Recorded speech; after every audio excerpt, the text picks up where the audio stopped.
Hi, I'm Congressman Frank Pallone.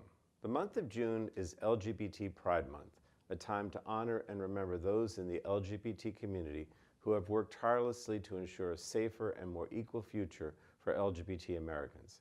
It's a time to celebrate our diversity, to highlight the advances we've made, and to reaffirm the continued fight to eradicate discrimination and hate. Despite the gains that have been made in the last few years, LGBT Americans still face discrimination all across the United States. LGBT youth face bullying in schools, and transgender people are discriminated against and sometimes even attacked for trying to access public facilities. In many states, LGBT Americans are denied basic employment protections. LGBT Americans can still be fired from their job or kicked out of a restaurant because of their sexual orientation or gender identity.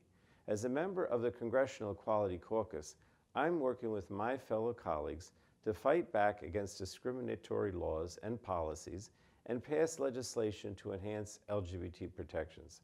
I must also mention the violent, hate-filled attack in Orlando this past weekend, the worst mass shooting in U.S. history. There is no question this was a terrorist attack. It was also a hate crime against the LGBT community.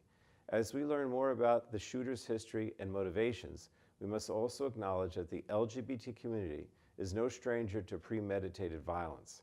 LGBT establishments have been and continue to be targeted by bigots.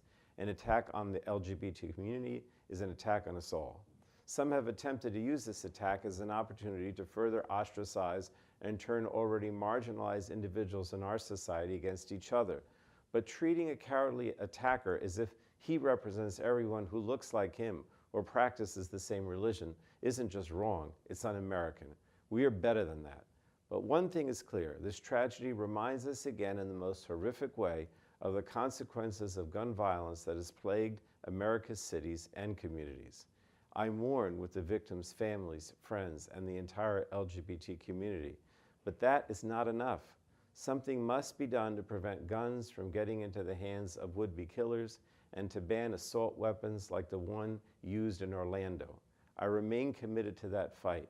To the LGBT community in New Jersey, Orlando, and across the country, I will continue to march with you, to meet with you, and to recognize and remember your stories. I echo President Obama's words, and I quote, "We will not give in to fear or turn against each other. Instead, we will proudly stand in solidarity with the LGBT community in New Jersey, Orlando, and all over the country in continuing to fight for equality, progress, and acceptance, because love is love is love." Thank you.